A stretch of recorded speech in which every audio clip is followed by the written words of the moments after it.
नमस्ते and welcome दोस्तों। आज इस वीडियो का हमारा पर्पस है elegy written in a country churchyard के टेक्स्ट को पूरा करना, लेकिन कम से कम टाइम जितने में हो सकता है। इससे पहले भी मैंने एक बार कोशिश की थी, लेकिन वो वीडियो लगभग 1.5 घंटे से ज़्यादा का बना। तो आज मैं एक बार फिर से कोशिश कर रहा हूँ। टारगेट रहेगा लगभग 1 घंटे के आसपास हम इस टॉपिक को पूरा करेंगे। ये कॉम्पोजिशन काफ़ी लेंदी मानी जाती है। 32 स्टैंजाज हैं, 128 लाइंस हैं और काफ़ी इंटेलेक्चुअल वर्ड्स के साथ लिखी हुई है, तो थोड़ा समझने में वक्त लगता है। साथ ही साथ कुछ रेफरेंसेस हैं जिनको समझना पड़ता है। खैर, हम एग्जाम ओरिएंटेड जितनी भी बातें हैं उनको शामिल करेंगे और बाकी जो भी अननेसेसरी या एक्स्ट्रा जितनी भी चीज़ें हैं उनको छोड़ते हुए आगे बढ़ेंगे। तो बिना देरी के शुरू करते हैं।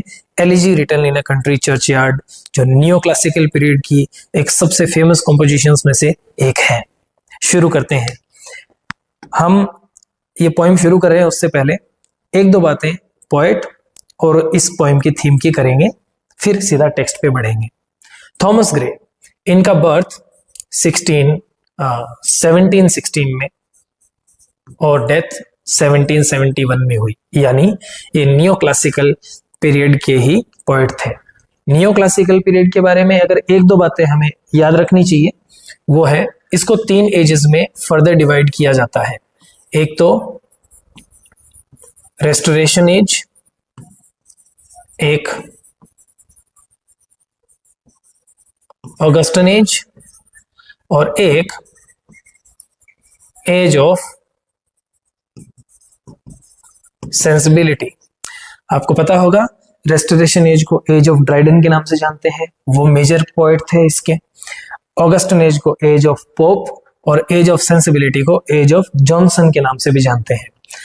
इनको हम अगर किसी एक कैटेगरी में रखें तो वो होगी एज ऑफ सेंसिबिलिटी, यानी ये सैमुअल जॉनसन की एज के पोएट हैं और ऐसा माना जाता है कि पोप के बाद में इनके जैसी पोएट्री शायद ही कोई लिख पाया हो, क्योंकि जो सैमुअल जॉनसन थे वो फेमस है अपनी डिक्शनरी के लिए।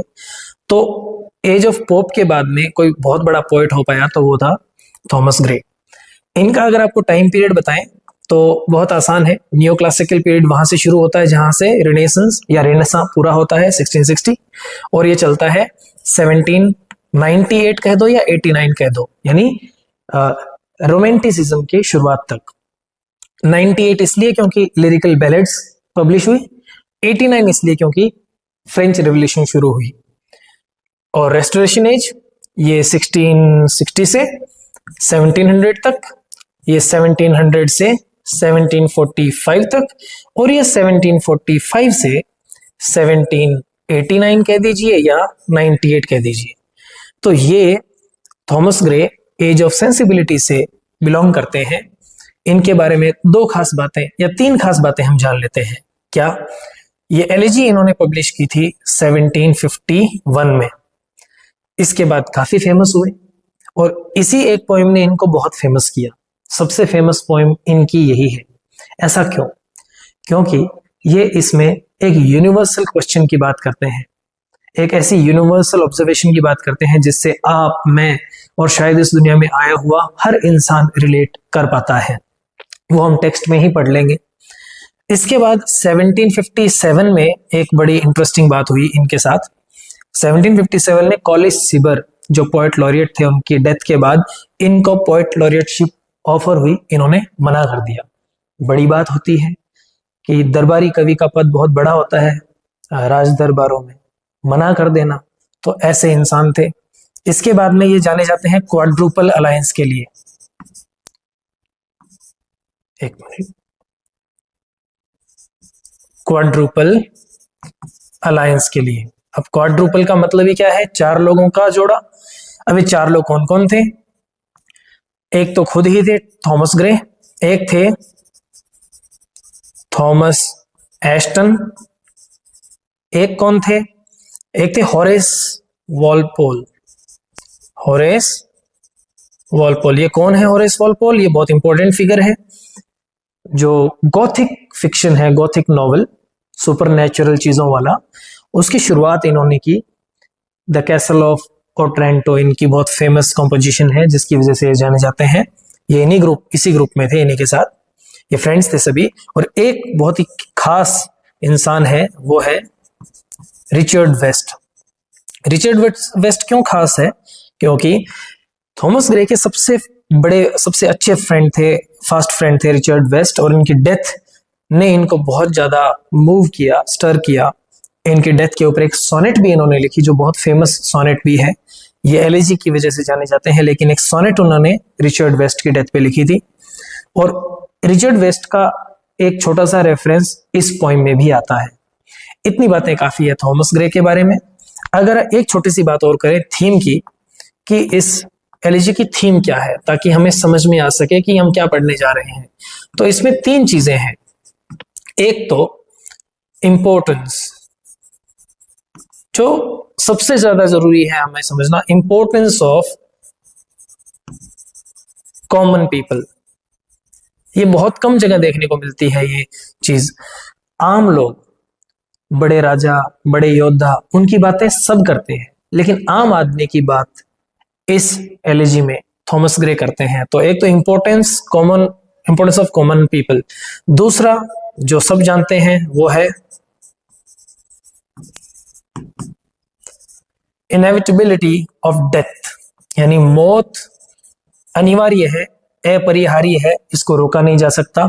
और एक सबसे जरूरी बात है जो पर्सनल है, थॉमस ग्रे इसमें एक पर्सनल फियर की भी बात करते हुए दिखते हैं, और वो क्या है? Fear of being forgotten after death. यानी हर इंसान को कभी ना कभी इस जीवन में एक बात जरूर सताती है, या कभी ना कभी उसके मन में आती है कि उसके गुजर जाने के बाद लोग उसको कैसे याद रखेंगे और क्यों याद रखेंगे। पोएट खुद भी इस बात से थोड़ा सा परेशान होता है, और इस पोएम का जो आखिरी हिस्सा है, आखिरी 8 से 10 स्टैंजाज, वो इसी बात पे है। पोएट ये सोचता है, ये कंटेम्पलेट करता है कि तेरे गुजर जाने, खुद को एड्रेस करते हुए कि तेरे गुजर जाने के बाद लोग कैसी बात करेंगे, क्या बात करेंगे तेरे बारे में। इसीलिए एक एपिटैफ, जो स्मृति लेख होता है किसी के मरने के बाद लिखा जाता है, वो थॉमस ग्रे अपना एपिटैफ इस पोएम के लास्ट में खुद लिख के गए हैं।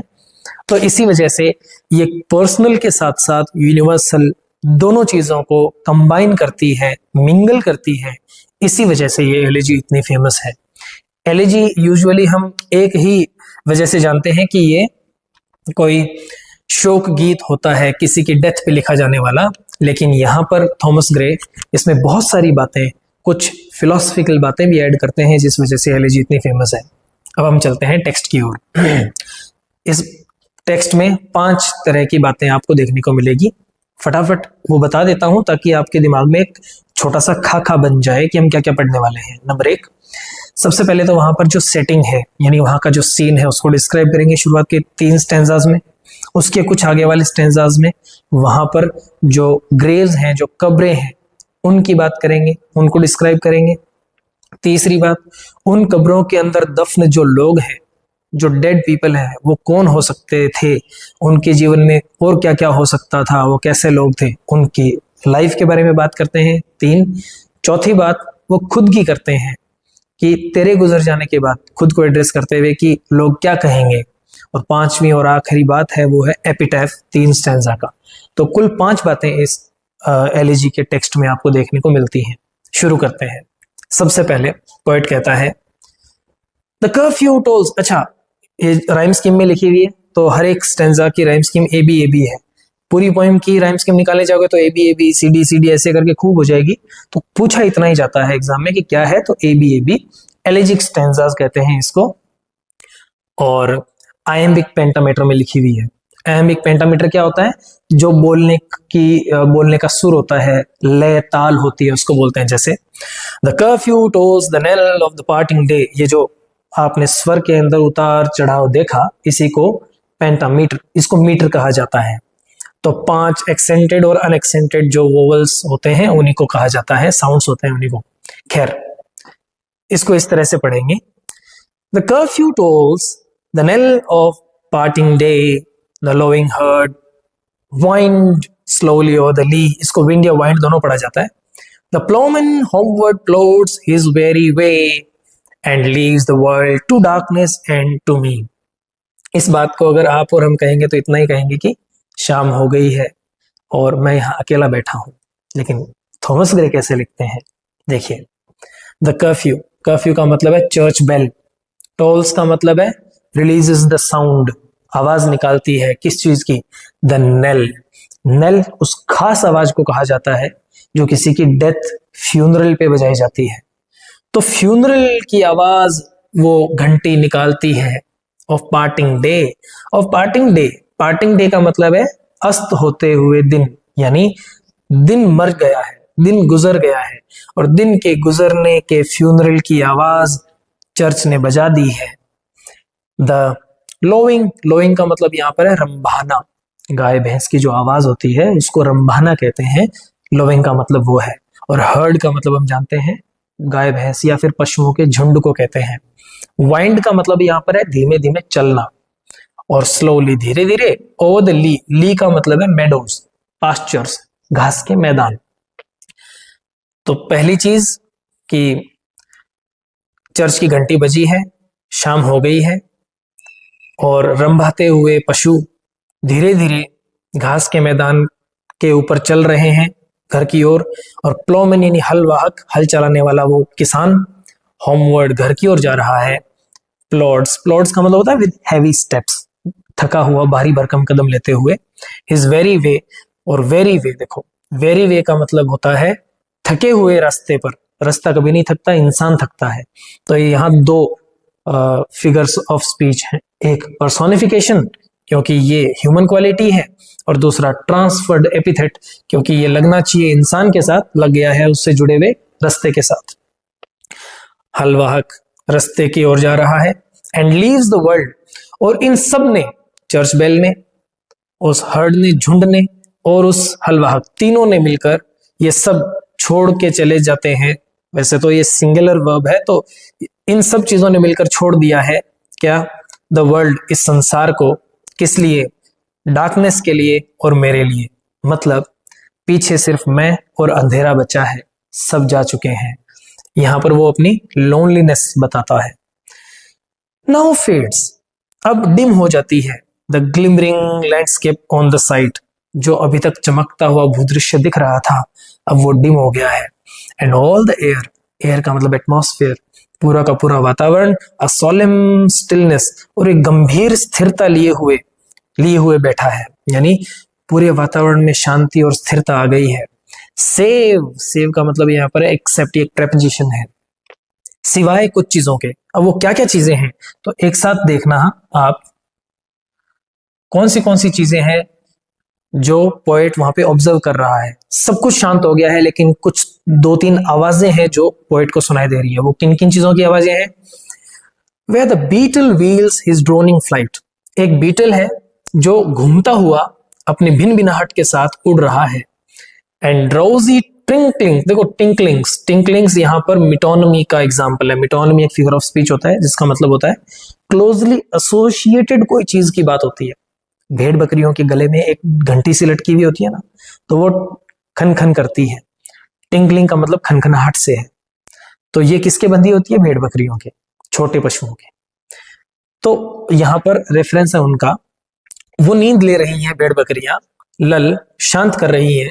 The distant folds, distant folds का मतलब दूर स्थित कहीं, फोल्ड्स का मतलब बाड़े, जो पेन होते हैं वो एरिया, वो बाड़ा जिसके अंदर भेड़ बकरियों को रखा जाता है, वहां पर वो सो रही हैं। तो बीटल की आवाज, उनकी खनक की आवाज ये सुनाई दे रही है। सेव, और सिवाय इनके कुछ नहीं सुनाई दे रहा। That from yonder ivy mantled tower, एक टावर है सामने, मीनार खड़ी है चर्च की जो आईवी मेंटल्ड है, बेल का लबादा पहने हुए है। बेल, मेंटल एक तरह का लबादा होता है ओवरकोट टाइप का, आईवी एक बेल होती है जो घूमकर ऊपर चढ़ जाती है। यॉन्डर का मतलब सामने। पोएट कहता है मेरे सामने एक मीनार खड़ी है, उसके ऊपर एक बेल है। द मोपिंग ओवल, मोपिंग का मतलब उदासी में घूमता हुआ एक आउल, आउल पढ़ते हैं उसको, owl does to the moon complain, इसका मतलब कंप्लेन्स टू द मून, ये डज और कंप्लेन एक साथ है। वो शिकायत कर रहा है चांद से।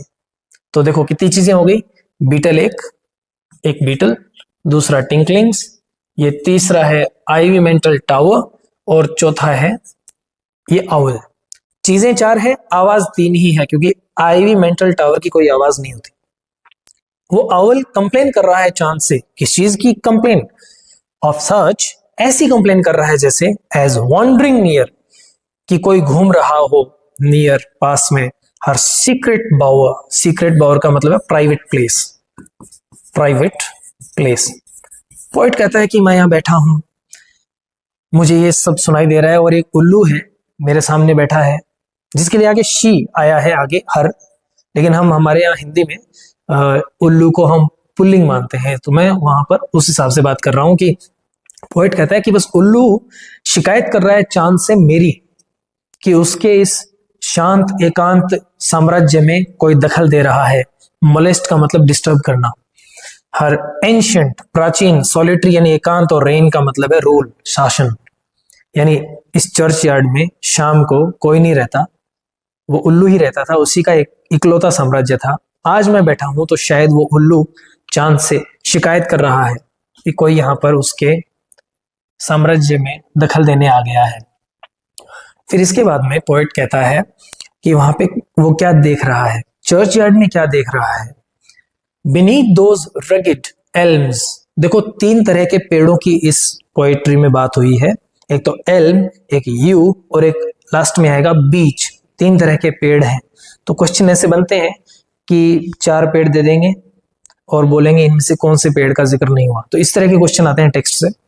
Beneath those rugged elms and yew trees shade, yew पेड़ों की छांव, और उन बड़े बड़े उबड़ खाबड़ एल्म्स के नीचे, वेयर हीव्स, जहां ऐसा लग रहा है कोई सांस ले रहा है, क्या? द टर्फ, टर्फ का मतलब होता है वो रेत, वो जमीन जिसमें घास फूस उगने लग जाती है। In many a mouldering heap, mouldering heap का मतलब है सड़ता हुआ, रॉटिंग हीप, यानी बहुत पुरानी मिट्टी है जो सड़ चुकी है, और सड़ती हुई मिट्टी में से कुछ वनस्पति सी निकल रही है। इसका मतलब वहां पर कब्रें हैं, कब्रों के अंदर सड़ी हुई मिट्टी होती है और उसमें से कुछ ना कुछ घास फूस उगता रहता है। Each in his narrow cell, और पता है हर एक उस कब्र के अंदर, उस नैरो सेल का मतलब उस ग्रेव के अंदर, फॉर एवर, हमेशा के लिए लेड, सुलाया हुआ पड़ा है। कौन सो रहा है? कौन सो रहे हैं? Rude forefathers of the hamlet sleep. अब देखो ये एक वर्ड बहुत इंपॉर्टेंट है, ऐसा क्वेश्चन आएगा कि फोर फादर्स या जो डेड पीपल है ग्रेवयार्ड में वो कैसे थे, तो पोएट ने उनको रूड कहा है, लेकिन इसके 2 अर्थ हैं। एक तो शाब्दिक अर्थ जिसका मतलब होता है अशिष्ट या असभ्य, वो भावार्थ नहीं है। पोएट क्यों इनको रूड कह रहा है? पोएट कॉन्ट्रास्ट, कंपैरिजन कर रहा है। जो अर्बन लोग होते हैं, शहरी लोग, वो सोफिस्टिकेटेड होते हैं, फॉर्मल होते हैं, उनको फॉर्मेलिटीज आती हैं, उनको एलिगेंट लैंग्वेज आती है। लेकिन गांव के लोग, रूरल फोक जो है, वो मन में आया वो कह देते थे, स्ट्रेट फॉरवर्ड होते थे, नॉट सो सोफिस्टिकेटेड होते थे। इसीलिए उनको रूड कहा है कि वो, हम इसको कहेंगे स्पष्टवादी। रूड का मतलब वो स्पष्टवादी पूर्वज, गुजरे हुए लोग, बुजुर्ग लोग, हेमलेट के, गांव के, ढाणी के सो रहे हैं। यानी एक छोटे से हेमलेट या ढाणी के कुछ गांव वाले जो बड़े स्पष्टवादी थे, मन में था वही बोल देते, मुंह पे मुखर थे, वो सो रहे हैं। मतलब यह ग्रेव्स रूरल पीपल की है, रस्टिक्स की है। द ब्रीजी कॉल, अब देखो यहां क्या लिखा है कि वो इस तरह सो रहे हैं कि कोई उनको उठा नहीं पाएगा। कौन कौन नहीं उठा पाएगा? तो ये सवाल आएगा कि कौन कौन नहीं उठा पाएगा। कुछ चीजें उनको कभी नहीं उठा पाएगी, जैसे पहले breezy call of incense breathing morn, सुबह की महक भरी हवा। ब्रीजी कॉल यानी एयर, हवा के वो झोंके, इंसेंस का मतलब जिनमें सुगंध होती है सुबह की, वो भी उनको जगा नहीं पाएंगे। अक्सर इंसान सुबह की सुगंध के साथ जाग जाता है। द स्वेलो, एक तरह का पक्षी होता है। ट्विटरिंग, स्वेलो की चहचहाट भी। From the straw built shed, shed का मतलब नेट, अपने तिनके से बने हुए घोंसले से स्वेलो की चहचहाट भी उनको नहीं उठा पाएगी। द कॉक्स श्रिल क्लेरियन, यानी मुर्गे की तीखी, क्लेरियन यानी बिगुल जैसी आवाज, तो यहाँ क्लेरियन का मतलब बिगुल होता है, तो मुर्गे का तीखा बिगुल भी उनको कभी नहीं उठा पाएगा। और द एकोइंग हॉर्न, अब हॉर्न का मतलब यहाँ पर है हॉर्नबिल से, क्योंकि यहाँ पर मुर्गे की बात हुई है तो यहाँ पर शायद हॉर्नबिल की बात हो रही होगी। हॉर्नबिल एक पक्षी होता है जो गूंजता है। दूसरा अर्थ ये भी हो सकता है कि कोई भोंपू वगैरह बजाता हो। हमारे यहाँ जैसे गाँवों में सुबह सुबह वो स्पीकर्स बजते हैं, लेकिन मुझे नहीं लगता यहाँ पर हॉर्नबिल की बात हो रही होगी, दोनों ही मान लेते हैं हम। और द एकोइंग हॉर्न, और गूंजता हुआ हॉर्न भी उनको कभी नहीं उठा पाएगा। नो मोर शैल रोज, और कभी नहीं उठा पाएंगे ये सब मिलके, चारों चीजें मिलके उनको नहीं उठा पाएंगी। Them from there lovely bed, ये बहुत इंपॉर्टेंट वर्ड है, लवली नहीं है, लोवली यानी निम्न दर्जे का उनका ये बेड। अब ये बेड निम्न दर्जे का कैसे हुआ?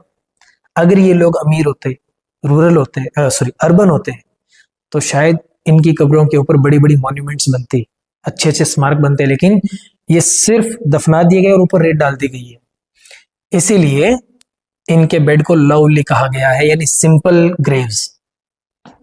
For them no more the blazing hearth. अब देखो, अब अगले दो स्टेंजाज में बात हुई है सिंपल प्लेजर्स जो हर एक इंसान की जिंदगी में, हर आम इंसान की जिंदगी में होते हैं। अब पोएट कहता है कि ऐसे सिंपल प्लेजर्स भी वो जिंदगी में कभी ले नहीं पाएंगे। जैसे for them no more the blazing hearth, blazing hearth यानी वो गर्म चूल्हा, शैल बर्न, कभी नहीं जल पाएगा। यूरोप में लिखी हुई पोएम है, वहां पर हर घर में चूल्हा, अंगीठी, मेंटल जलता रहता है ताकि घर में गर्मी रहे। तो उसकी बात हो रही है कि अब उनके लिए कभी वो गर्म चूल्हा नहीं चलेगा। और बिजी हाउसवाइफ, वो बेचारी व्यस्त उनकी घरवाली, प्लाई कभी भी नहीं कर पाएगी। हर इवनिंग केयर, यहाँ प्लाई के बहुत सारे अर्थ निकलते हैं, यूज करना, यूटिलाइज करना, किसी को सर्व करना। यहाँ पर क्या मतलब, यहाँ पे सर्व लगा के चलते हैं, इसका मतलब है सर्व। हर इवनिंग केयर, उसकी शाम की चिंताओं को कभी भी वो सर्व नहीं कर पाएगी। क्या होता है, पति जब घर आता है शाम को तो उसकी कोई भी चिंता होती है, पत्नी पति से कहती है, उसका भी एक आनंद है, प्लेजर है, वो भी नहीं हो पाएगा इनके साथ अब कभी। नो चिल्ड्रन रन, अब बच्चे दौड़ के नहीं आ पाएंगे। टू लिस्प, लिस्प का मतलब तुतलाना। देयर सायर्स रिटर्न, अपने सायर के लौटने, सायर का मतलब मालिक होता है घर का, यहाँ फादर से लगाते हैं कि वो अपने पिताजी के लौट आने की खुशी नहीं मना पाएंगे क्योंकि ये गुजर चुके हैं। अब इनको इस तरह के आनंद नहीं मिलेंगे, जो जिंदा है उन्हीं को मिल पाते हैं। और क्लाइंब हिज नीज, और उसके घर लौट के आने के बाद उसके घुटनों पर चढ़ के द एनवीड किस टू शेयर। देखो एनवीड किस पर्सोनिफिकेशन का कितना, और ट्रांसफर्ड इफेक्ट का कितना अच्छा एग्जांपल है। एनवीड किस क्या होता है? एक ऐसा किस जो किसी को मिल जाए तो बाकी सबको ईर्ष्या हो जाए, एनवी हो जाए, जेलसी हो जाए। ऐसा क्यों होता है? जब कोई इंसान घर पे लौटता है, 3-4 बच्चे हों, और अगर एक को वो गोद में उठा ले तो बाकी सब उससे ईर्ष्या करने लगते हैं। तो उस एनवीड किस को शेयर करने के लिए कोई बच्चा आके उसके घुटनों पे चढ़ जाएगा। इस तरह का आनंद भी अब ये कभी नहीं ले पाएंगे। मतलब अब जो सिंपल प्लेजर्स हैं लाइफ के, वो भी इनको नहीं मिल पाएंगे। अब आगे बात चेंज हो जाती है। आगे पोएट कहता है कि इन्होंने अपनी जिंदगी में क्या किया, ये कितने मेहनती थे, ये कैरेक्टर्स इनके कैसे थे, इनकी पर्सनालिटी कैसी थी। ऑफ्ट यानी ऑफन, तो oft did the harvest to their sickle yield. देखिएगा कितना शानदार लिखा है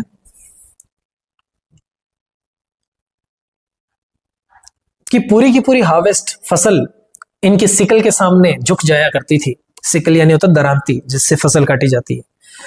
तो ऑफन, अक्सर पूरी की पूरी फसल इनकी सिकल के सामने यील्ड यानी हार मान जाती थी, घुटने टेक देती थी। मतलब ये इतनी मेहनत करते थे कि अपनी एक दरांती से पूरी फसल काट लेते थे। देयर फरो, फरो का मतलब क्या होता है? जब हल चलाते हैं तो पीछे जो गड्ढा सा बनता है, एक पंक्ति वाला गड्ढा जिसमें बीज पड़ता है, उसको कहते हैं furrow. Of the stubborn Gleb, stubborn Gleb का मतलब होता है हार्ड सरफेस, जो खेत की सख्त भूमि होती है।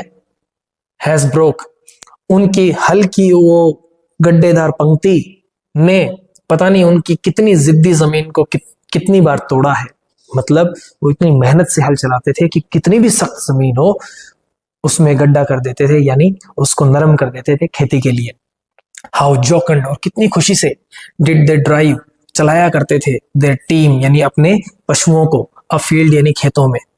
हाउ बाउड, और किस तरह झुक जाया करते थे जंगल के जंगल, बीनीथ देयर स्टर्डी स्ट्रोक, उनके बहुत ही प्रबल प्रहार, स्टर्डी स्ट्रोक यानी अपनी कुल्हाड़ियों के प्रबल प्रहारों के सामने जंगल झुक जाया करते थे। हमारे मारवाड़ी में कहते हैं सूड़ करना, खेती से पहले जो घास को काटते हैं। तो कितना शानदार एक्सप्लेनेशन है, कितनी शानदार ऑब्जर्वेशन है और कितने अच्छे तरीके से लिखा है कि वो कितने मेहनती थे और किस तरह से मेहनत करते थे अपनी जिंदगी में। अब देखो एक रिक्वेस्ट है। अब पोएट एक रिक्वेस्ट करता है रीडर्स से भी और उन सभी अर्बन लोगों से। अक्सर क्या होता है, पोएट को ऐसा लगता है कि जो अर्बन पीपल हैं वो रूरल पीपल का हमेशा मजाक उड़ाते हैं। तो यहाँ पर दो ऐसे पर्सोनिफिकेशन आपको दिखेंगे, एक तो एम्बिशन और एक ग्रैंडर, जो रेफर करते हैं people belonging from high class society. तो उनको कहते हैं एक एम्बिशन यानी महत्वाकांक्षा। तो महत्वाकांक्षी लोग कौन होते हैं? जिनके पास थोड़ी प्रॉपर्टी हो, जिनके पास थोड़ी नेम एंड फेम हो। और ग्रैंडर यानी वैभव, तो वैभव का मतलब लक्ष्य से हो गया। तो कहते हैं कि एम्बिशन और ग्रैंडर को कुछ मत करने दीजिए। क्या नहीं करने दीजिए? लेट नॉट एम्बिशन मॉक, मजाक मत उड़ाने दो एम्बिशन को। Their useful toil, useful toil यानी वो काम जो जरूरी था। इन लोगों का जो भी काम था अपनी लाइफ में, खेती बाड़ी करना या अपने निर्वाह करना, सरवाइव करना, वो भी जरूरी था भाई, बहुत बड़ा मेहनती काम था। उसका मजाक कभी भी एम्बिशन को मत उड़ाने दो, क्योंकि ये लोग एम्बिशियस नहीं थे। एम्बिशियस लोग होते हैं people belonging from high class society.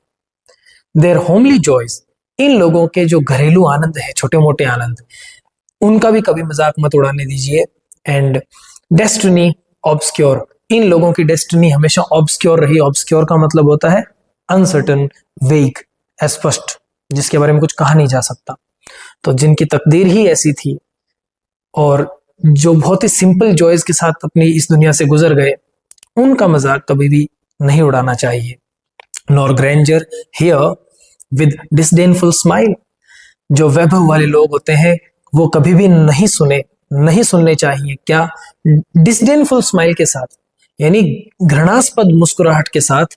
The short and simple annuls, annuls यानी अकाउंट्स, विवरण, डिस्क्रिप्शंस ऑफ द पुअर, गरीबों की सिंपल कहानियां, उनकी जिंदगी, सिंपल सी शॉर्ट सी जिंदगी के बारे में कभी भी स्कॉर्नफुल स्माइल के साथ में, तिरस्कार भरी मुस्कुराहट के साथ में कभी भी उनको नहीं देखना चाहिए, जो अक्सर होता है, आयरनी है।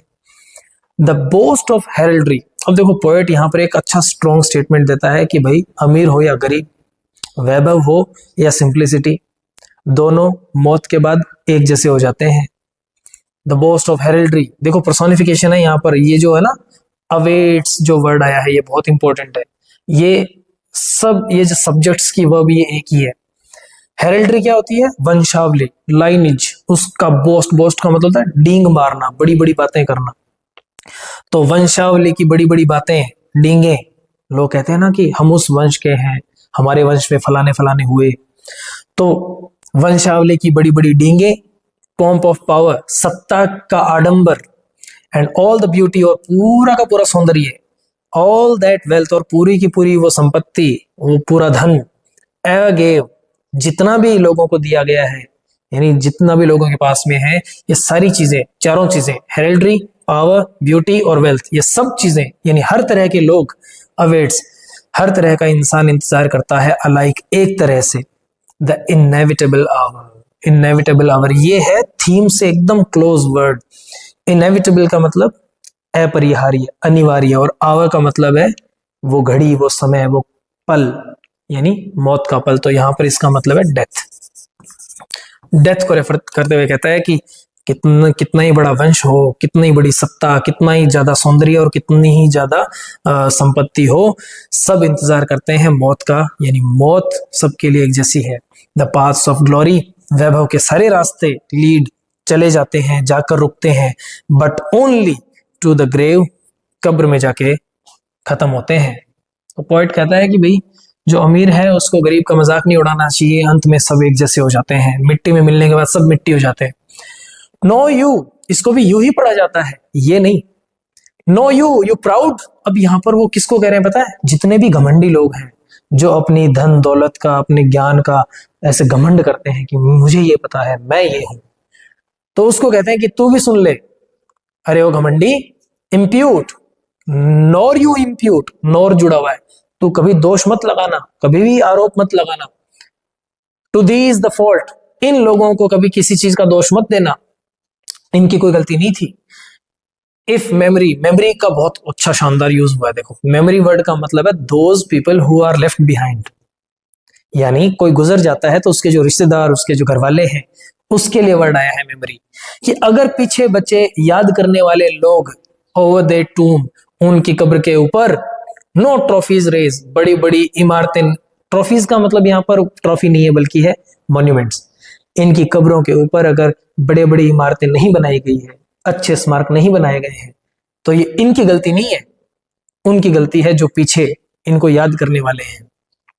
Way through the long drawn oil, oil यानी, अच्छा यहां पर बात हुई है ऐसे किसी इंपॉर्टेंट पर्सन, वीआईपी पर्सन की, जिसकी डेथ के बाद में बड़े बड़े स्मारक बनाए जाते हैं, और कोई गुजर गया है उसके लिए बनाए हुए भी हैं वहां पे चर्चयार्ड में।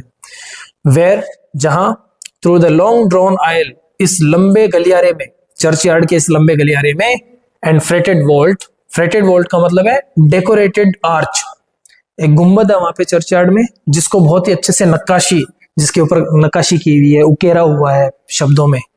The pleading and piling anthem, piling anthem यानी स्तुति गान, यानी जोर जोर से गाता हुआ स्तुति गान।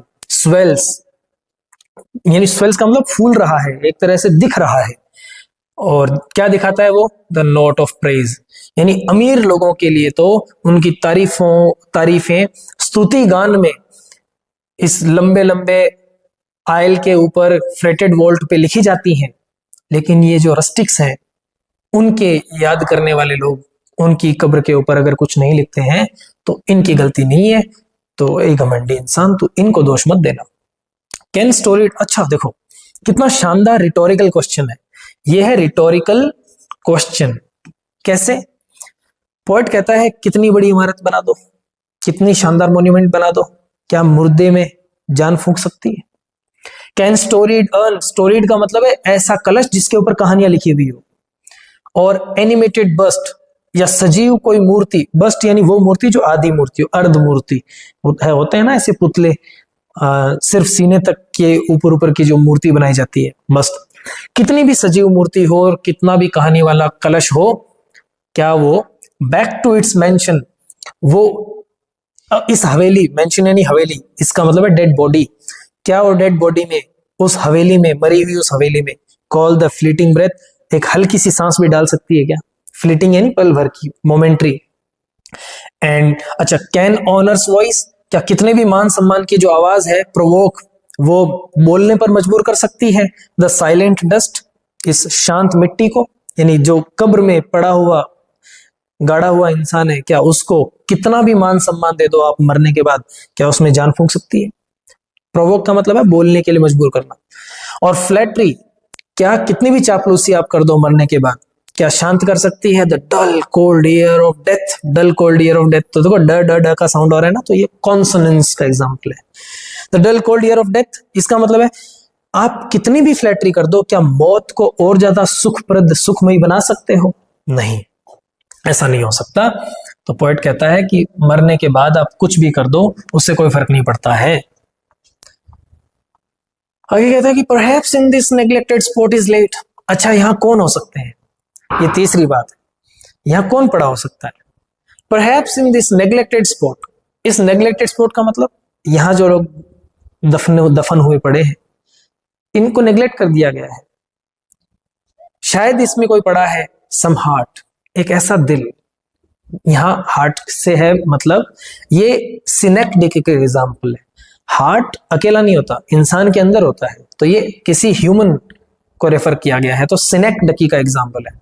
सम हार्ट वंस प्रेग्नेंट, एक ऐसा दिल जो कभी फुल प्रेग्नेंट यानी भरा हुआ था, विद सेलेस्टियल फायर, इसका मतलब है डिवाइन, डिवाइन फायर का मतलब पैशन से लगा लो, यानी हो सकता है यहां पर कोई ऐसा इंसान गड़ा हुआ, दफनाया हुआ पड़ा हो जिसके अंदर डिवाइन पैशन था, इसका मतलब है संत, या हो सकता है ये संत बनता, नहीं बन पाया। हैंड्स, हो सकता है यहां ऐसे हाथ दफन हुए पड़े हो, that the rod of empire, जो हो सकता है पूरे के पूरे साम्राज्य को, साम्राज्य की छड़ को, मतलब पूरे साम्राज्य को, माइट हैव स्वेड, अपनी छड़ से ऐसे प्रभावित कर सकता था, यानी ऐसे हाथ जो पूरे साम्राज्य को चला सकते थे, यानी इसका मतलब है रूलर, किंग, एम्परर बन सकते थे ये लोग। और वेट टू एक्सटेसी, और क्या पता यहाँ कोई ऐसा इंसान पड़ा हो जो जगा के रख सकता था एक्सटेसी, यानी पूरे आनंद के साथ द लिविंग लायर। लायर होती ऐसा बाजा होता, अलेक्जेंडर्स फीस्ट में हमने जाना था कि लायर बजते ही सब में एग्रेशन आ गया था, है ना, क्योंकि ये कर्कश ध्वनि का होता है, जोश भर देता है। तो क्या पता यहां पर कोई ऐसा म्यूजिशियन पड़ा हो, यानी म्यूजिशियन थे नहीं, यहां पर कोई संत नहीं है, कोई राजा नहीं है, कोई म्यूजिशियन नहीं है, लेकिन ये बन सकते थे। क्यों नहीं बन पाए, इसकी बात आगे है। ये क्यों नहीं बन पाए, बट इस वजह से नहीं बन पाए। किस वजह से, एक तो नॉलेज की वजह से, और एक रिच नहीं, पेन्यूरी, आगे इस पेन्यूरी की वजह से। नॉलेज ने और गरीबी ने उनको ऐसा नहीं बनने दिया। नॉलेज उनके ऊपर कभी उदार नहीं हुआ और गरीबी ने भी कभी उन पर दया नहीं दिखाई। कैसे, but knowledge to their eyes, देखो टू देयर आईज अलग पढ़ना और यहां से अलग पढ़ना। हर ample page rich with the spoils of time did never unroll. Knowledge ने भरे हुए पन्ने, किससे भरे हुए पन्ने, स्पॉइल्स ऑफ टाइम का मतलब है इंफॉर्मेशन, नॉलेज यानी ज्ञान, बुद्धि, इंटेलेक्ट, डिड नेवर अनरोल। ज्ञान ने अपने पन्ने उनकी आंखों के सामने कभी खोल के नहीं रखे। तो यहां पर ज्ञान ने मतलब पढ़ाई लिखाई इनको कभी करने का मौका ही नहीं मिला। चिल पेन्यूरी, चिल क्यों कहा गया है, चिल का मतलब र्यूड, ठंडी, रूखी। उस गरीबी ने, पेन्यूरी यानी पॉवर्टी, रिप्रेस्ड, दबा के रखा गरीबी ने, their noble rage, noble rage यानी नोबल पैशन को, इनके अंदर पैशन था, पॉसिबिलिटी थी, दबा के रखा गरीबी ने। And froze the genial current, genial current का मतलब होता है नेचुरल फ्लो, नेचुरल फ्लो। इनके अंदर जो नेचुरल फ्लो था वो जब मतलब उसको फ्रीज कर दिया, ऑफ द सोल, यानी जो आत्मा का एक स्वाभाविक प्रवाह होता है वो गरीबी ने नहीं होने दिया। नहीं तो ये पता नहीं क्या क्या बन सकते थे। ये एक लाइन नहीं है, 3 लाइन अगले पेज पे है। फुल मैनी अ जम, फुल मैनी अ, इसका मतलब है लॉट्स ऑफ, लॉट्स ऑफ, यानी पता नहीं कितने ऐसे रत्न है। ऑफ प्यूरेस्ट रे, यानी सबसे पवित्र, रे का मतलब है शाइन, सबसे पवित्र चमक वाले, सीरीन यानी यहां पर प्यूरेस्ट और सीरीन दोनों एडजेक्टिव हैं किसके, रे के, शाइन के, यानी सबसे पवित्र और सबसे शांत चमक के, चमक वाले रत्न भी कई बार कहां पड़े रह जाते हैं, ये पड़े रह जाते हैं dark unfathomed caves of ocean bear. देखो ये स्टैंजा यहां तक ही था, ये जो स्टैंजा है ये यहां तक ही था, याद रखना। The dark unfathomed caves of ocean, यानी समंदर की वो अनापी, अनफैथम्ड यानी जिसको नापा नहीं जा सकता, ऐसी गुफाओं के अंदर ही पड़े रह जाते हैं कई बार नग्न। Full many a, lots of flower, और पता नहीं कितने ऐसे फूल हैं इस बॉर्न जो पैदा होते हैं टू ब्लश, खिलने के लिए, अनसीन और अनदेखे रह जाते हैं, उनको कोई देख तक नहीं पाता। एंड वेस्ट इट्स स्वीटनेस, और वो फूल अपनी उस सुंदरता को बर्बाद कर देता है ऑन द डेजर्ट एयर, यानी रेगिस्तान की उस हवा में, रेगिस्तान के उस वातावरण में। पता है ये जो 4 लाइनें हैं, पिछली ये और ये 3, ये इस एज के बाद रोमांटिक एज आई, और रोमांटिक एज में एक बड़े अच्छे, रोमांटिक एज अक्सर पोएट्स की वजह से जानी जाती है, लेकिन वहां पर एक बहुत अच्छे नोवेलिस्ट हुए जेन ऑस्टिन, और जेन ऑस्टिन ने अपनी एक बहुत ही फेमस नोवेल है उनकी, एमा, उस एमा में एक कैरेक्टर है, वो ये 4 लाइन, ये स्टैंजा कोट करता है कि पता नहीं कितने ऐसे फूल हैं जो रेगिस्तान में ही खिलकर मुरझा जाते हैं, कोई उनको देख नहीं पाता, उनकी सुगंध किसी को हासिल नहीं होती, और पता नहीं कितने ऐसे रत्न हैं जो समंदर की गहराइयों में ही दफन होके रह जाते हैं, उनको कोई देख नहीं पाता। तो जेन ऑस्टिन ने यहां से ये पूरा स्टैंजा कोट किया था। सम विलेज हैम्पटन, अब देखो 2 एग्जांपल है हैम्पटन और क्रोमवेल के। हैम्पटन और क्रोमवेल कौन, फ्रेंच रेवोल्यूशन नहीं, English Civil War, French Revolution तो इसके बाद हुआ था। इंग्लिश सिविल वॉर के दौरान ये बहुत बड़े पॉलिटिशियन थे हैम्पटन और क्रोमवेल, और ये दोनों ने मोनार्की, उस टाइम के राजा के खिलाफ खड़े हो गए थे, टैक्स देने से मना कर दिया था, और राजा के खिलाफ हो जाना बहुत बहादुरी का काम होता है। तो हैम्पटन और क्रोमवेल यहाँ करेज का सिंबल है। हो सकता है यहां पर भी कोई गांव का हेम्पलेन पड़ा हो, दैट विद डोंटलेस ब्रेस्ट, डोंटलेस यानी फियरलेस ब्रेस्ट, ब्रेस्ट यानी सीना, तो निडर सीने के साथ में पड़ा हो। The little tyrant of his fields, जो अपने खेतों का तानाशाह था। खेतों का तानाशाह क्यों? तानाशाह इसलिए कि खेत को जोतना, वहां से फसल प्राप्त करना एक बहुत ही मुश्किल काम होता है, आदमी को सख्त होना पड़ता है उसके लिए। तो अपने खेतों का वो टायरेंट, छोटा सा टायरेंट, विथस्टूड, उसने सहन किया अपने खेतों की उस टायरेनी को। तो हो सकता है कि यहां पर वो हेम्पलेन बन सकता था अपनी जिंदगी में, लेकिन बन नहीं पाया। सम म्यूट इनग्लोरियस मिल्टन, देखो कितनी बड़ी आयरनी और कितना बड़ा ऑक्सीमोरन यहां देखने को मिलता है। हालांकि ऑक्सीमोरन नहीं कहेंगे, पैराडॉक्स कहेंगे। कैसे? मिल्टन तो इनग्लोरियस नहीं है, मिल्टन तो म्यूट नहीं था, ब्लाइंड था, म्यूट नहीं था, लिखा उसने। तो यहां क्यों कहा गया है? क्योंकि इनमें से कोई मिल्टन बन सकता था, लेकिन ये इनग्लोरियस ही रह गया, यानी इसको उतना सम्मान मिला नहीं, वो चुप रह गया क्योंकि वो लिख नहीं पाया कुछ। हियर में रेस्ट, यहां हो सकता है वो पड़ा हो दफन। सम क्रोमवेल, हो सकता है यहां कोई क्रोमवेल पड़ा हो जो गिल्टलेस, जो बेगुनाह हो, बेकसूर हो, ऑफ हिज कंट्रीज ब्लड। मतलब इंग्लिश सिविल वॉर के बाद कॉमनवेल्थ पीरियड आया, और कॉमनवेल्थ पीरियड के बाद में जब वापस रेस्टोरेशन के दौरान चार्ल्स सेकंड राजा बना, तो उसने क्रोमवेल को सजा दी और उस पर दोष लगाया कि इंग्लिश सिविल वॉर इसकी वजह से हुई और देश में खून बहा। थॉमस ग्रे क्रोमवेल का पक्ष लेते हुए कहते हैं कि वो गिल्टलेस था। तो कोई गिल्टलेस क्रोमवेल भी इनमें से बन सकता था, लेकिन इन गांव वालों को मौका ही नहीं मिला, अपॉर्चुनिटीज नहीं मिली। The applause of listening senates to command. अच्छा, ये और क्या क्या कर सकते थे अगर मौका मिलता तो? सीनेट्स यानी पार्लियामेंट में सीनेट्स को सुनने की तारीफ, यानी हो सकता है पॉलिटिशियन बनते और वहां तारीफें बटोरते। टू कमांड यानी रिसीव करते तारीफें, ये कमांड का मतलब रिसीव है और ये अप्लॉज के साथ जुड़ा हुआ है। The threats of pain and ruin, और पता है दर्द और दुख की जो थ्रेट्स होती हैं, खतरे, हो सकता है उनको वो डिस्पाइज कर देते। डिस्पाइज का मतलब होता है कीप अवे, यानी दूर रखना। वैसे तो घृणा करना, लेकिन यहाँ दूर रखने से है। हो सकता है दर्द और दुख उनकी जिंदगी से दूर रहते, हो सकता था, लेकिन ऐसा नहीं हुआ। टू स्कैटर प्लेंटी, प्लेंटी का मतलब है अच्छाई फैलाना, स्कैटर यानी स्प्रेड करना, और प्लेंटी का मतलब गुडविल, गुडनेस, अच्छाई। हो सकता है ये भी अच्छा ही फैलाते। और smiling hand, smiling land, smiling land यानी मुस्कुराते हुए इस लैंड यानी इस देश में, हो सकता है ये भी अच्छा ही फैलाते जैसे बड़े बड़े लोग करते हैं। एंड रेड देयर हिस्ट्री, और हो सकता है ये भी अपना इतिहास पढ़ पाते इन नेशंस आइज, यानी किसी देश की आंखों में अपना इतिहास पढ़ पाते। तो ये बड़े लोग बनते तो लोग, देश इनका इतिहास जरूर पढ़ता, लेकिन ऐसा हो नहीं पाया, ये कभी बड़े बन नहीं पाए, बड़े हो नहीं पाए। इसके बाद पोएट कहता है कि देयर लॉट, बहुत इंपॉर्टेंट स्टेंजा है। लॉट का मतलब यहाँ पर है भाग्य, सिचुएशन, इंसान की जिंदगी का जो प्रेडिकमेंट होता है, उसकी हालत जो होती है वो। देयर लॉट फॉरबिड, इनके भाग्य ने इनको हमेशा मना किया। देखो यहाँ पर पूरी पोएम में सिर्फ यहाँ कॉलन लगा है, इसका मतलब ये बड़ा इंपॉर्टेंट है। इनके भाग्य ने हमेशा एक चीज मना की। अब क्या क्या चीजों को इनके भाग्य ने इनको नहीं प्राप्त करने दिया? अच्छा, कहते हैं नॉर सर्कमस्क्राइब्ड अलोन, इसका मतलब ऐसे पढ़ना है नॉट, और इसका मतलब पढ़ना है only, only, not only circumscribed. और सर्कमस्क्राइब्ड का मतलब होता है लिमिट कर देना, किसी को सीमित कर देना, कन्फाइन कर देना।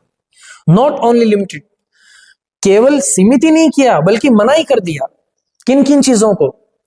देयर ग्रोइंग वर्च्यूज, इनके वर्च्यूज, इनकी जो अच्छाइयां थी वो पता नहीं कितनी बढ़ती, कितनी और आगे ग्रो हो सकती थी, वो ग्रो होने से केवल रोका ही नहीं, और बल्कि सीमित ही नहीं किया बल्कि रोक दिया। बट देयर क्राइम्स कन्फाइंड, ये समझने की बात है। इनके जो अपराध हो सकते थे उनको भी कन्फाइंड कर दिया, उनको भी रोक दिया। कन्फाइंड यानी लिमिट कर दिया। तो अपराधों को तो लिमिट ही करना चाहिए, अपराधों को बढ़ावा थोड़ी देना चाहिए। तो पॉइंट क्या कहना चाहता है? क्राइम्स कन्फाइंड का मतलब है कि क्राइम कौन करता है? जो मनमर्जी का हो, जिसको इतनी आजादी हो कि वो कुछ कर सके, वो इतना सोच सके, वहां तक सोच सके। पॉइंट ये कहना चाहता है कि ये जिंदगी में अपराध भी नहीं कर पाए, अपनी मनमर्जी का कुछ भी नहीं कर पाए। It means that they could not do anything of their will. Forbade to wade through, अच्छा इनके भाग्य ने इनको मना किया। वेड थ्रू का मतलब आगे बढ़ने से, क्या, कहां से कहां तक? स्लॉटर टू अ थ्रोन, किसी राजा की हत्या करके गद्दी पाने से भी इनको रोका।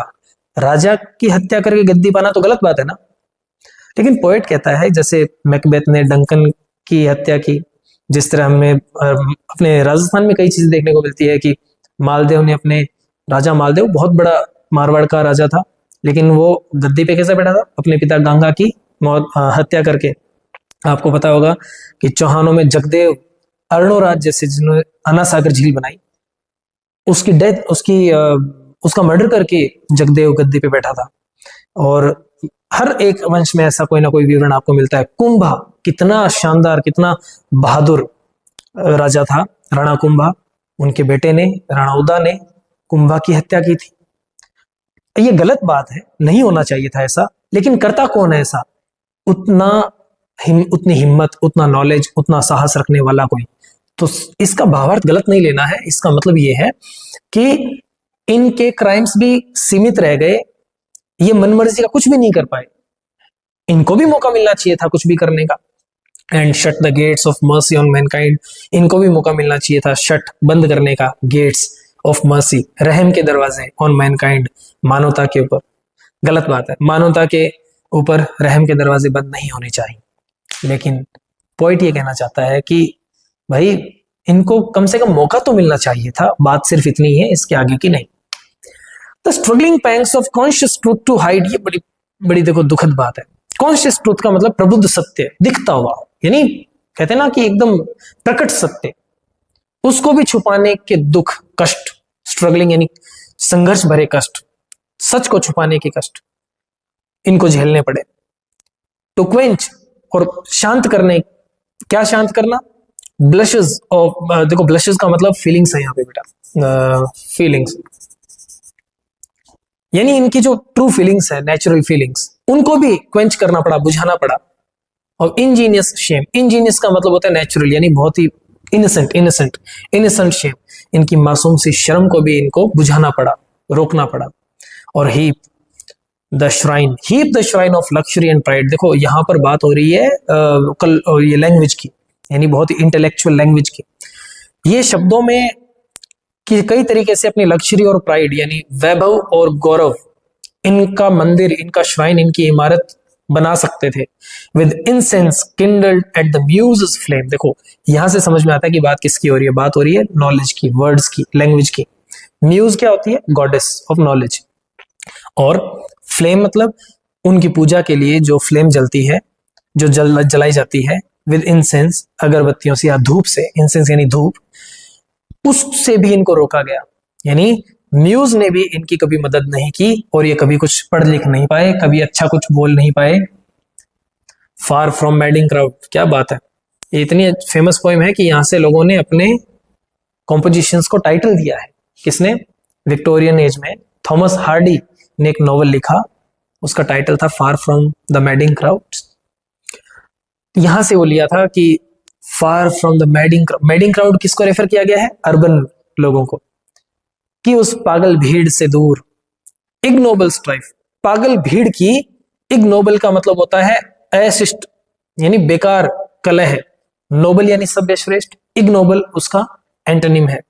तो इग्नोबल स्ट्राइफ किसकी? उस भीड़ की, बेकार कलह से बहुत दूर। इनकी जिंदगी कैसी थी? ग्रामीण जिंदगी। देयर सोबर विशेस, इनकी बड़ी simple wishes. Never learn to stray, कभी भी इधर उधर भटकी नहीं, सिंपल विशेस रही। कहां? कभी भी इन्होंने अननेसेसरी डिजायर्स को नहीं पाला।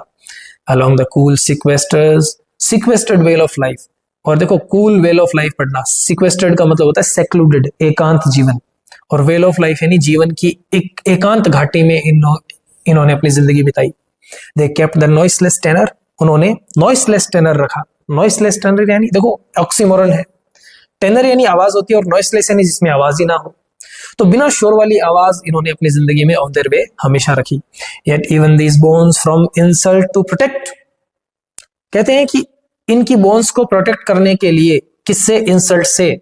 सम फ्रेल, किसी ना किसी प्रकार की एक फ्रेल मेमोरियल यानी वीक मेमोरियल, एक कमजोर सा एक ढांचा, स्टिल इरेक्टेड वहां पर बनाया हुआ है, हाई है यहाँ पे। With अनकाउथ rhymes and shapeless sculpture decked. देखो अनकाउथ राइम्स का मतलब होता है assist, rude rhymes. Rude rhymes क्या है? ऐसी पंक्तियां जो पढ़ने में, लिखने में बहुत ज्यादा सोफिस्टिकेटेड, या बहुत ज्यादा इंप्रेसिव ना हो।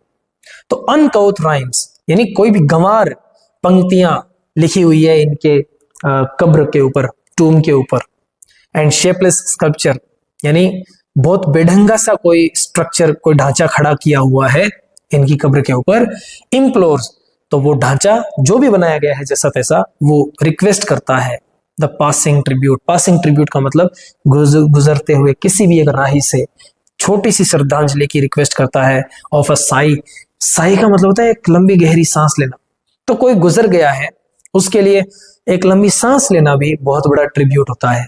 तो पोएट ये कहना चाहता है कि भाई ऐसा नहीं है कि इनको लावारिस छोड़ दिया गया, छोटा मोटा ढांचा बनाया गया, जो ढांचा अक्सर गुजरने वाले से ये रिक्वेस्ट करता है कि कम से कम वो इनके बारे में विचार तक बस कर ले, बड़ी बात हो जाएगी।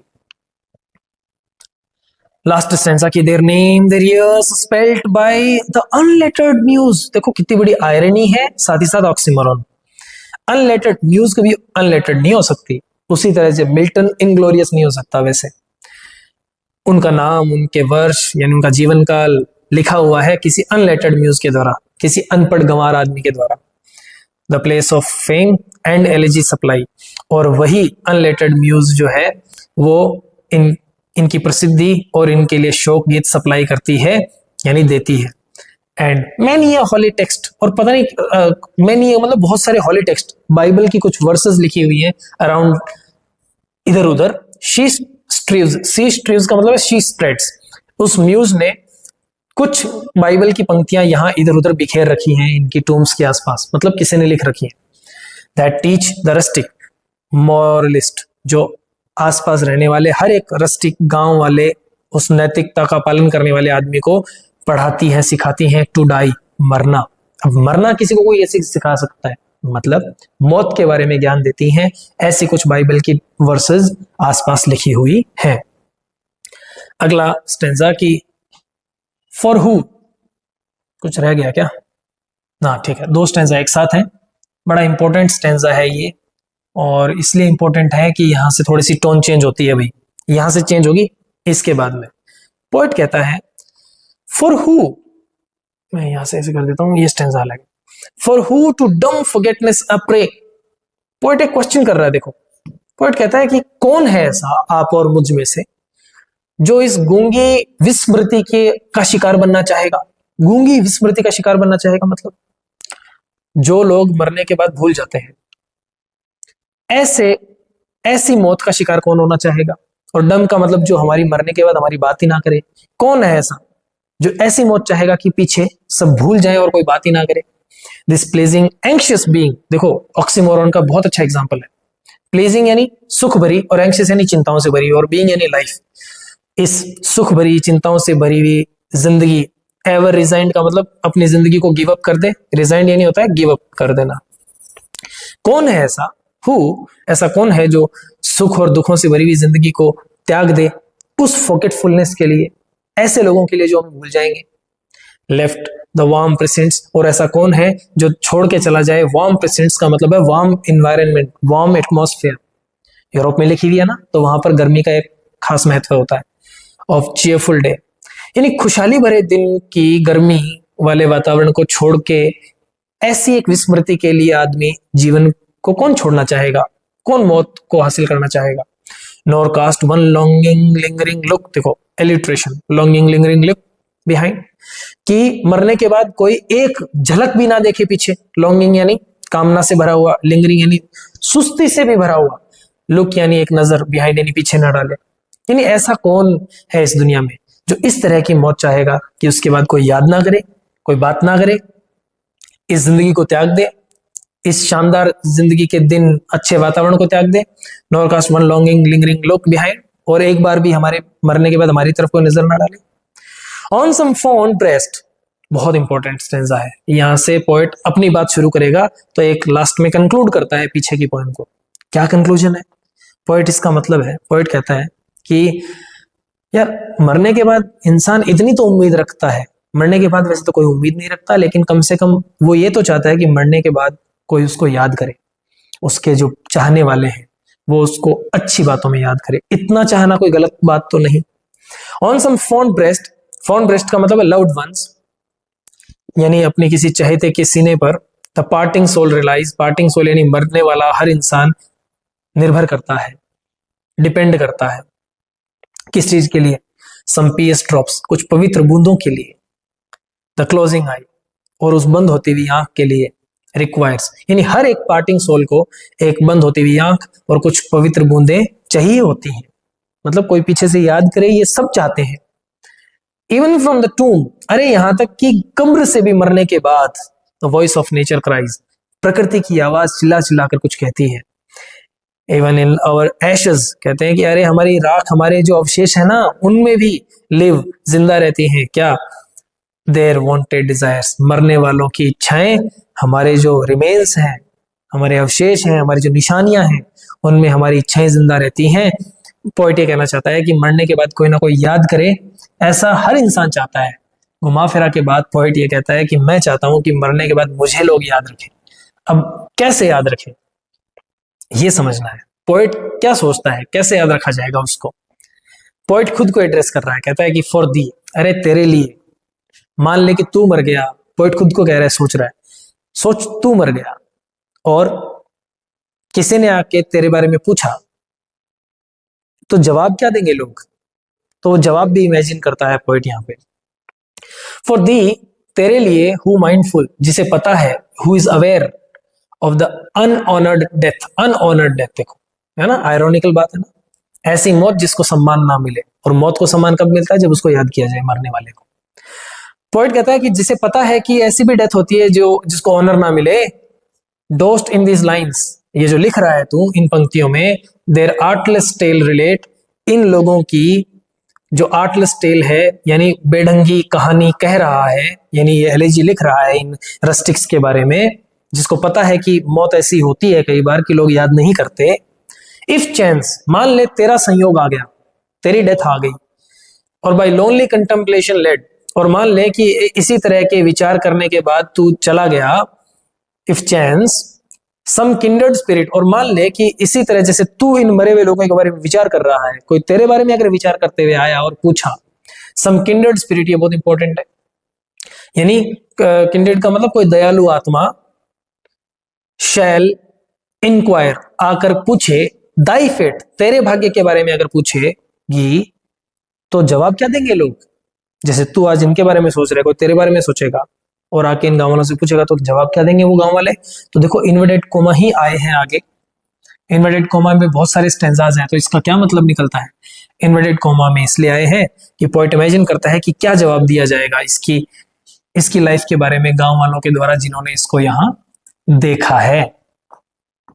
बड़ा शानदार लिखा है भाई, लिखा है हैप्पली, हो सकता है खुशी से, सम हॉरी हेडेड, हॉरी हेडेड नहीं, कोई ग्रे हेड, कोई बूढ़ा, स्वेन यानी शेपर्ड, स्वेन यानी शेपर्ड, या कोई रस्टिक में से, हो सकता है ऐसा कहे मेरे बारे में, पूछने वाले को।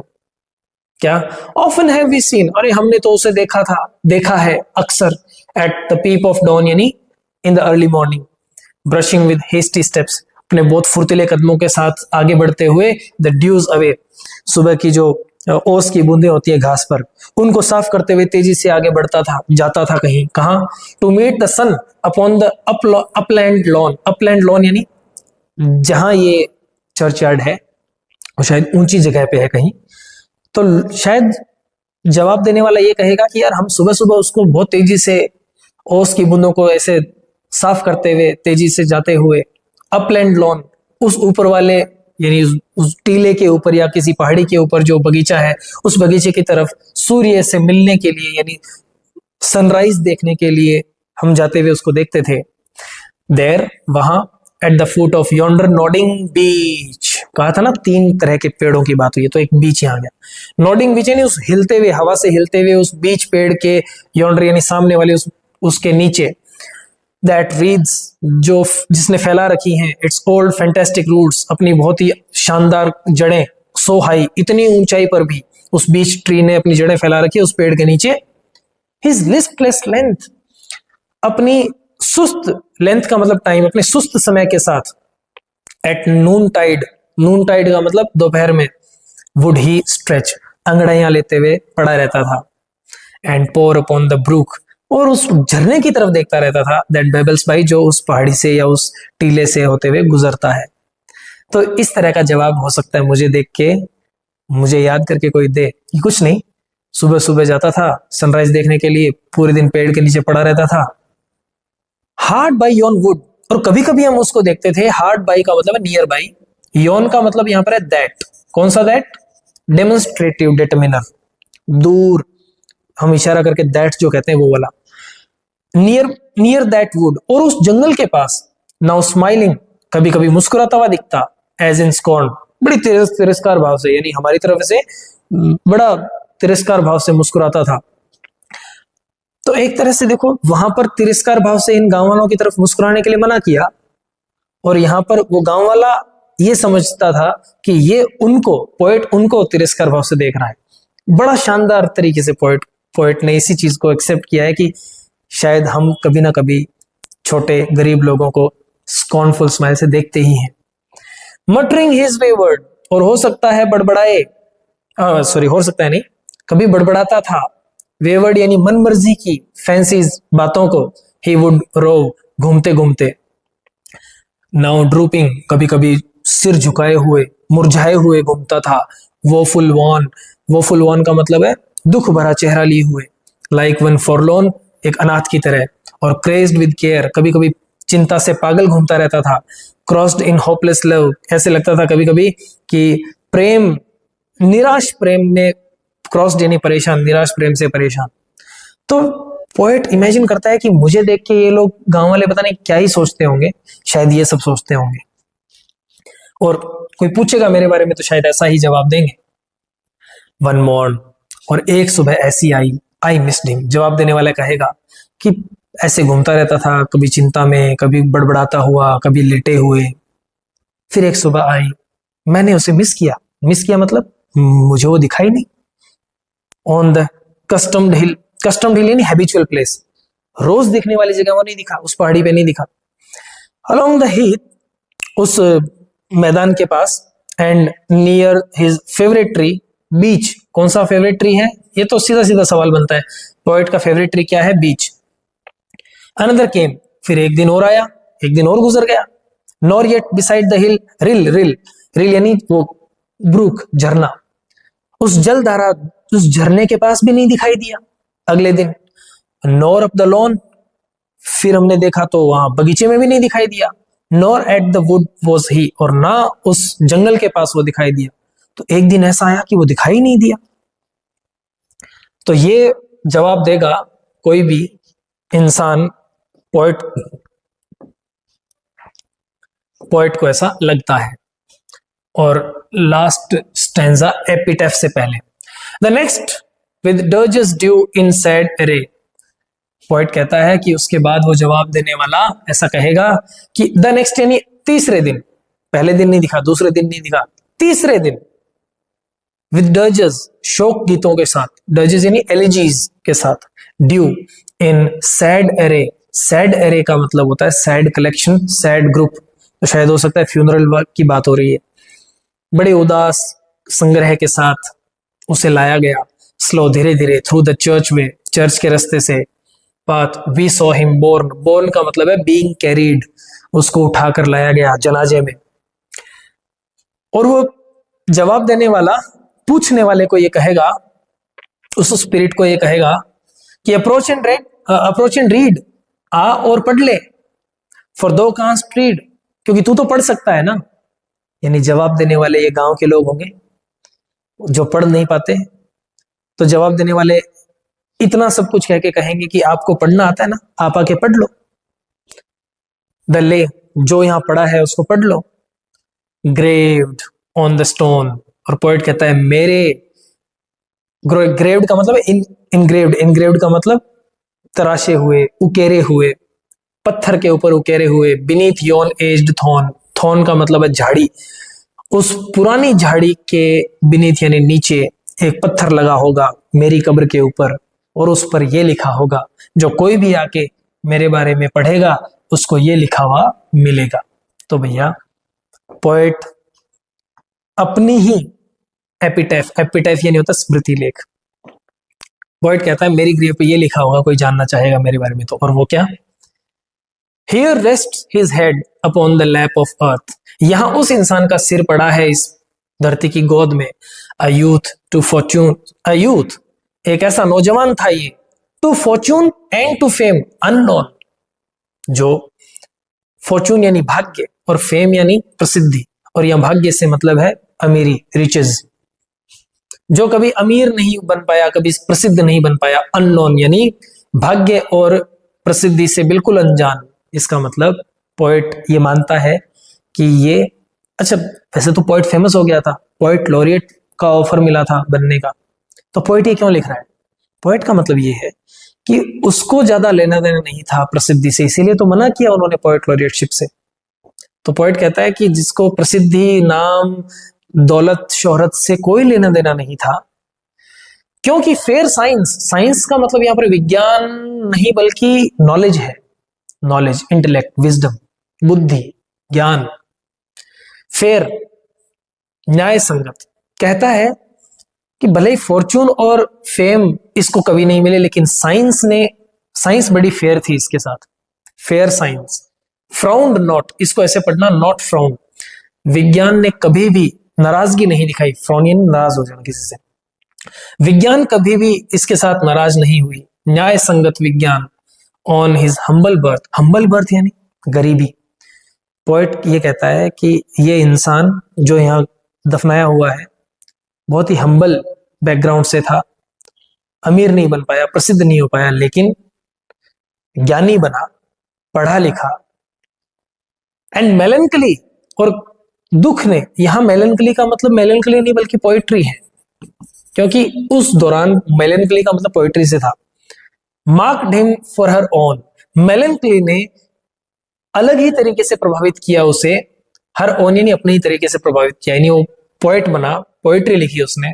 और साइंस यानी नॉलेज ने कभी भी, ज्ञान ने इसको कभी भी मतलब दूर नहीं किया अपने आप से। लार्ज वाज हिज बाउंटी, बहुत उसकी बाउंटी यानी उसकी उदारता, जनरसिटी बहुत बड़ी थी, यानी बड़ा काइंड हार्टेड आदमी था। एंड हिज सोल सिंसियर, और इस आदमी की आत्मा बड़ी ईमानदार थी। हेवन डिड अ रिकम्पेंस, ईश्वर ने, स्वर्ग ने एक मुआवजा दिया इसको, भरपाई की इसकी। भरपाई किस चीज की? फॉर्चून और फेम इसको नहीं दिए, लेकिन उसके बदले में कुछ दिया। एज लार्जली सेंड, और बहुत बड़े रूप में दिया। He gave to misery all he had a tear, देखो कितनी शानदार बात लिखी है, समझने वाली बात है।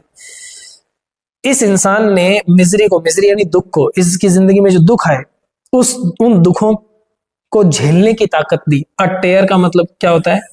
टेयर का मतलब होता है आंसू, आंसू का मतलब होता है, यहाँ पे है टॉलरेंस, इसका मतलब दुखों को झेलने की इसको हिम्मत दी, ताकत दी।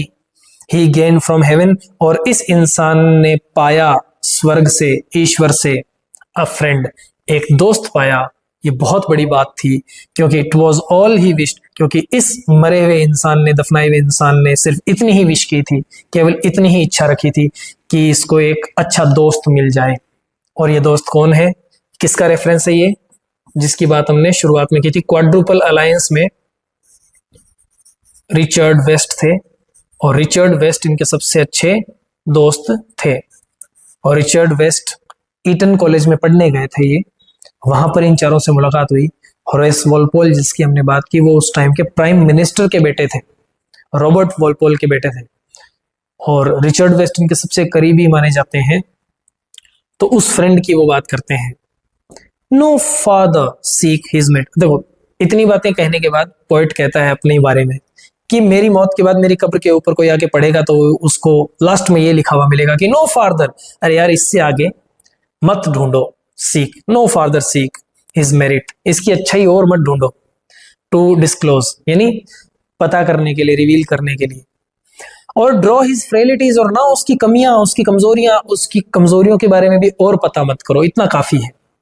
From their dread abode, dread abode का मतलब डेथ, कि मौत के बाद उसकी अच्छाइयां बुराइयां और मत ढूंढो, और मत जानने की कोशिश करो, क्योंकि देयर दे अलाइक, वो एक जैसी होती हैं। यानी मेरिट्स और फ्रेलिटीज ये दोनों ही एक जैसी हो जाती हैं इन ट्रेम्बलिंग होप। ट्रेम्बलिंग होप का मतलब डेथ, रिपोज यानी रेस्ट करती हैं। मौत के बाद अच्छाई बुराई सब एक हो जाती है इंसान की, तो और अच्छाई बुराई इसके बारे में मत ढूंढिए। The bosom of his father, और ये सारी अच्छाइयां बुराइयां कहाँ चली जाती है? परम पिता परमेश्वर ईश्वर के सीने में, यानी ईश्वर की छाती पे जाके, उसके बॉजम में जाके, यानी जब इंसान मर जाता है तो वो ईश्वर से जाके मिल जाता है और वहां जाकर उसकी अच्छाई बुराई सब कमजोरियां, उसकी महानता सब एक हो जाती हैं। ये थी elegy written in a country churchyard. इसमें हमने देखा कि कुल 5 बातें या 5 तरह की बातें पोएट ने लिखी हैं। नंबर 1, आसपास का सराउंडिंग्स का डिस्क्रिप्शन। दूसरा, वहाँ जो ग्रेव्स हैं उनका डिस्क्रिप्शन। तीसरा, उन ग्रेव्स में जो लोग हैं उनकी लाइव्स कैसी थी और वो क्या क्या बन सकते थे, उनकी पॉसिबिलिटीज की बात हुई है। चौथा, खुद के मरने के बाद कोई कैसे इसको याद रखेगा, देखने वाले जो कभी समझ नहीं पाए इसको कैसे याद रखेंगे। और 5वीं और आखिरी बात, वो खुद का एपिटैफ अपना लिख के जाते हैं। ये थी elegy written in a country churchyard. I hope आपके लगभग डाउट्स पूरे हो गए होंगे, और अगर कोई डाउट आपको रह गया हो, कुछ और आपको इस पॉइंट के बारे में जानना हो, किसी और कॉम्पोजिशन के बारे में जानना हो, प्लीज लेट मी नो।